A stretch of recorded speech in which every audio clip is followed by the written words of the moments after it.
Story 1. Original post. Am I the a-hole for wanting people to wear white at my wedding? So I'm, 24 female, having a hard time seeing where I went wrong, but me and my husband to be, 26 male, both struggle with narcissistic personality disorder, so I figured an outside opinion might be helpful, since neither of us tends to understand when we're wrong right away.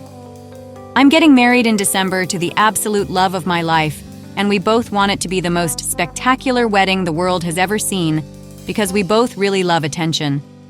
I never used to feel comfortable admitting that, but ever since I've been with him, I've been able to really accept that, and it's made my life so much more fun. We decided that instead of having me in a white dress like all the other white dresses, and him in the same tuxedo as every man in attendance, it would look really spectacular if we both dressed head to toe in gold. What we want is for all our guests to wear either black, white, or gray, and for us to be the only ones wearing color. I figured that not only would I look like a princess, but I'd also be dancing with a prince instead of just some guy, and he's so into the idea that he remembers it as being his. We just love that idea of a sea of monochrome, and then us in the middle of it all. The only thing is, my sister, 26 female, has been absolutely furious at us ever since the clothing requirements came out. First, she said this was proof that I never changed, and I was being controlling again. Basically, that asking guests to wear a specific color was insane. Then she started making digs about my hair and how I was just doing this to show off, and asked if I planned to have her dye her hair too. I did not. We're both blonde, but mine is a bit more yellow blonde, and my husband is dyeing his hair for the wedding. I admitted to that, but also pointed out that it's my wedding, and it's normal. Then she accused me of trying to upstage everyone else's wedding dress, basically implying that I was trying to get everyone to show up in wedding dresses so I could compete with them and make myself look even better by comparison. This was not ever the plan. When I mentioned what she said to my husband to be, his eyes kind of lit up in this really cute way, and he said we should encourage people to actually wear their own wedding clothes, but we decided it would probably be actually terrible of us. We decided to let our families wear copper if they wanted, so they would stand out as a nice accent to gold, and then my sister would also get to stand out. I was totally willing to pay, and said as much. That was when she called me a spoiled child, and said she wasn't like me and wasn't in this for herself, and wanted all the guests to be able to wear normal wedding clothes, and that nobody in their right mind would be comfortable wearing white to a wedding. Now for the comments. Not the a-hole. You are having a hard time seeing where you have gone wrong, because you haven't gone wrong. And to be honest, your dress code is hardly a great burden. Men almost always have a black suit or gray suit somewhere. And whilst I'm no expert, I would imagine most women already have some clothes of one of those colors. It's not like you are demanding the men come in white tie with top hat and the women all come in wedding dresses. There is one thing she is right about. It is generally considered very bad form for women to wear white to a wedding. But not if you have asked them to LOL. I have to admit, if that were to happen, I would love it. But no, I would never actually ask for that, lol. There was a post on our wedding shaming a while ago, where the bride knew with certainty the mother-in-law would turn up in a white wedding dress just to cause maximum drama. Without telling the mother-in-law, she changed the dress code to, everyone wear a white wedding dress, and I will wear a red one. The mother-in-law did come in a white wedding dress, looked around and stormed out in a huff.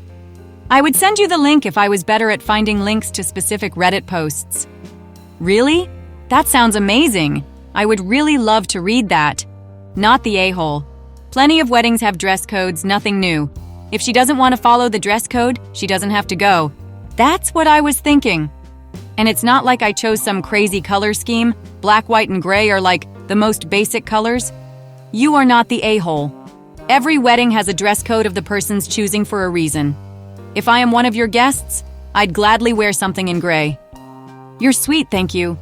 I actually think your dress code is not only reasonable but makes life easier for the guests. I would think that most people have something black in their wardrobe, and probably gray or white as well, so it's unlikely that people are going to have to buy anything special. I wonder if your sister is just kicking back because you're not having a traditional wedding and she's jealous of the attention you'll receive. She had a really traditional wedding last year, and I wasn't actually invited to that, so I don't know a lot of details, but I know she wasn't happy with how it went. I do think that my dress code is pretty simple, especially since, not to be macabre, but everyone has funeral clothes, right? Not the a-hole. I don't know of anyone that doesn't have clothing in these colors. Not the a-hole. Nothing your sister said seems reasonable. I don't know what her real problem is. It's not controlling, it's like a theme party. You pay, you choose the theme. It's not that big of a deal. Is she jealous? She doesn't like events where there's attention on me. I kind of made that every event while we were growing up, and so she just doesn't like it at all now. Update. My husband and I just recently celebrated our first anniversary, and I was thinking about all the dress code drama when I remembered this account and thought it would be fun to give y'all a little one-year update. After I made my original post, my husband and I decided to contact my sister and parents and have a sit-down discussion about the situation. He offered to take everyone out to eat, and we had this really long discussion about my sister and my relationship. My sister said she made a promise to herself never to let that happen again, and that if I wanted her in my life, I needed to be a normal person. My husband told her that if she was going to keep humiliating me for something I did as a child, then she wasn't a normal person either. It became a bit chaotic. My dad took our side and said my sister's taking things too far. My mom took my sister's side and said that since I have NPD, I'm not capable of real change, and if they ever give in at all, they'll be hurting my sister. It ended with my sister calling my father an enabler and threatening to cut him off. It wasn't a great dinner overall. What surprised me is my sister's husband. She called me the next day at his recommendation, and we talked for a long time. She told me that she doesn't want to feel like a side character in the My Name show, and that was how it was for all our childhoods. I told her that I feel like I'm not allowed to have meaningful relationships with any of our family, since she restricts what I say and do and wear around them. I pointed out that she controls my clothes for like every family event, and this is my wedding, and she admitted that was a good point. Eventually, she agreed to attend the wedding in a really cute black and white checkerboard dress and leave if it became too much. The wedding itself was incredible. It was the second best day of my life so far, and my sister said she was genuinely happy for me.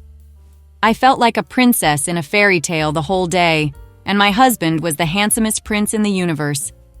The whole thing was under the stars. It was perfect. I could talk about it forever, but character limits. As a wedding gift, my sister told me that she was going to start letting me wear what I liked at family gatherings, and talk about my accomplishments, and talk about myself when it's just me and her a little. And she has, and it's been great. The only better gift I got that night was my husband himself. This past year has been the best of my life, and I genuinely feel so much better about life and family these days. I'm a girl mom now, and I'm so glad my daughter gets to know her aunt and cousins too. I'm even allowed to babysit for my sister sometimes. Now for the comments. Whatever you did as a child, your sister controlling your outfits around family is wildly out of line and arguably abusive. It sounds like you messed up, and she took it as an opportunity to exploit you. The fact that she had the power to let you pick your own clothes and talk about yourself is ridiculous. I hope you know that. I'm glad your wedding went well, and I wish you many years of happiness. Well, it might be for an ordinary person, but I'm a narcissist, professionally diagnosed and everything. Before this, I wasn't allowed to be at family events or around my sister at all for 2 years. This was the only way I got to see my family. I hope you're not discouraged by some of these comments. It sounds like you're on the right track to repairing your family and should keep it up. Given that your husband is also a narcissist, you should both work with therapists to make sure your narcissism doesn't negatively impact your child. There's a pretty big risk there, to be frank, especially if you are spending so much effort moderating your behavior in other areas of life. In any case, sounds like you're doing great. Have a wonderful year. What were you wearing that your sister had to be in charge of your outfits? I like really long, flowy dresses, sort of a cottagecore princess vibe, with a lot of accessories and sparkly jewelry and stuff like that. flowers in my hair and that kind of thing. It does show off my body, though, and my sister says that's attention-seeking and caused her to have an unhealthy relationship with food for a long time. It's a complicated family, to be sure. I'm glad that you've been able to get better communication between the two.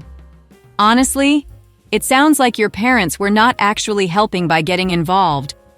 The fact that you now understand why what you did wasn't appropriate and are working to better habits doesn't change how it scarred your sister and taught her habits and lessons that are also unhealthy. As much as you're talking about how this change impacts you, it's also telling me that your sister has gone a long way to healing. I'm glad for you both. This is a great update for all. I am sorry for your sister's whole childhood, but your own wedding is arguably a time that everyone else is kinda a side character, if there is a time. But glad the boundaries are helping you and family. I'm just so glad I get to be a part of my family. My husband was ready to go scorched earth for a little bit, but I think he's starting to come around. He doesn't like when I'm sad. Your sister and mom sound like they really don't like you at all. You're the a-hole for letting them treat you like this for so long. I don't care what official diagnosis you have. That doesn't give your sister the right to control your life. Your dad is the only one who is sensible here. Story 2. Am I the a-hole for hiding my success from my wife? Some background first. This is a throwaway account as my real account is tied to my works. I have been married to my wife now for 15 years. We are both full-time government workers. We each also have our hobbies that earn extra income. She has her knitting and even has an Etsy store. I'm an author and have about a dozen published books to my name. I have both self-published and worked with the Big 5 publishers. I write under a pseudonym, and I won't reveal what it is as even my family doesn't know it. Before we married, we sat down and discussed finances. We agreed that our government incomes would be deposited into our joint account. We also agreed that the money earned from each of our hobbies would be that persons to use only, and that the income would be directly deposited into our individual accounts. The exception to that rule was for emergency situations. From a friend's suggestion, during COVID, I began to write my first romantasy novel. My wife sometimes proofread and offered edits, but has never shown an interest in my work. When I first told her my idea for it, like I do for all my ideas, she was against the idea of it. Despite her disapproval, I was excited about the storyline I'd created, so I went ahead. My agent pitched it to the Big 5 and one picked it up. 2 years later, it garnered a decent following and was on some bestsellers lists for several weeks. Also, for those don't know, when an author signs a book contract, they are generally given an advance. I won't reveal exactly how much it was, but it was a good amount, and I negotiated for some royalties. Recently, we had a medical emergency where she was hospitalized for 2 months and required several surgeries. She is okay now. We received the hospital bill, and it was high, even after insurance had covered what they would. She panicked and talked about selling the house so we could pay it. I assured her we wouldn't have to and said that I had enough in my side account to cover it. Since this was an emergency, I'd be willing to use my money from it. When I showed her the total amount I had in the account, she asked where I'd made it all from. I told her it was from my book sales, advances, and royalties. She said she knew I did all right at my sales, but not that well. Begrudgingly, I came clean about the romantasy novel. Now she's saying I was intentionally hiding it from her and that she's disgusted by it. She said if she'd known that writing books was that profitable, that she would have said we should have put it into our joint account from the beginning. I reminded her of the conversation about our separate accounts for our hobbies. She's insisting that this is more of a career and that it should be deposited into the joint account. When I said if we did that, then her knitting sales should also go into the joint account. Her argument to that was that she doesn't even come close to making what I made. Despite everything, I still love her. We've begun to see a marriage counselor to work on this. Am I the eye-hole? Now for the comments. 2 years, huh? So, as married, filing jointly, did she sign your joint tax returns without looking at them? Or did you lie to her about what's in your joint tax returns before she signed them? At the end of the day, you hid money from your spouse and hid a huge part of your life. That's a massive breach of trust and a pretty flimsy reason for it.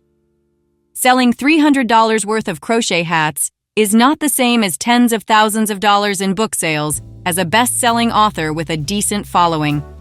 Edit to add, you're the a-hole. You're the a-hole. This is no longer a hobby. A hobby brings in a small amount of personal spending per month, not the equivalent of another full-time job or more.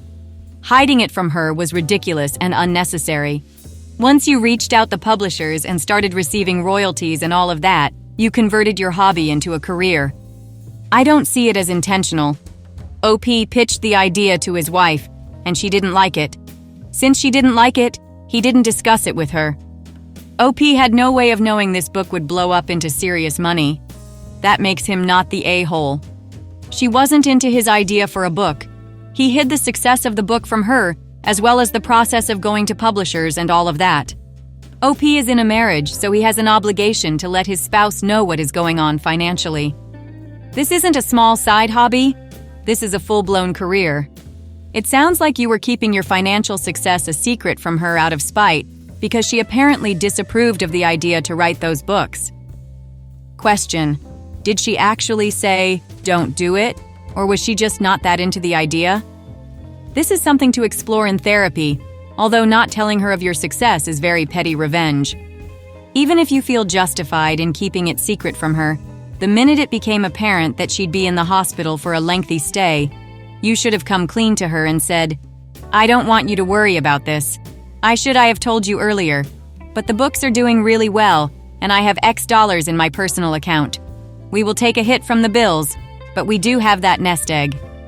She's not a perfect angel. She should be more supportive, but you're the a-hole. So she wasn't into it, and you decided to hide it from her? I'm of the opinion that you hide nothing from your wife partner. If you got married, you made a commitment that two become one. You're the a-hole for hiding it from her. Had she said she forbids you from doing it, I still think that would require more conversation instead of just hiding it from her. Like telling her you are very excited about it, and even though she disagrees with it, you're going to move forward with it. This was a lie. You don't lie to your wife unless it's something tame like a surprise party.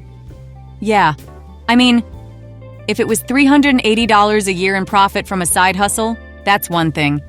But the amount evidently is material, and that changes things. You're the a-hole for hiding what is clearly a life-altering amount of money from your wife. She is right that this goes beyond a hobby. What are you planning to do with it? Depending on where you live, it's her money too, regardless of whose account it's in. It wasn't a life-altering amount. More along the lines of, I could buy a decent mid-range car with it. Honestly, a lot of this money goes back into me writing. It's costly to self-publish when you want to make sure you have all the edits done correctly. A decent editor will charge about $1,500 for a 100K word novel on average, also if you don't get one that charges per word. And there are 5 types of book editors. Thank you for listening. If you like the video, consider like and subscribe. If you want more stories like these, turn on your notification to receive the latest stories.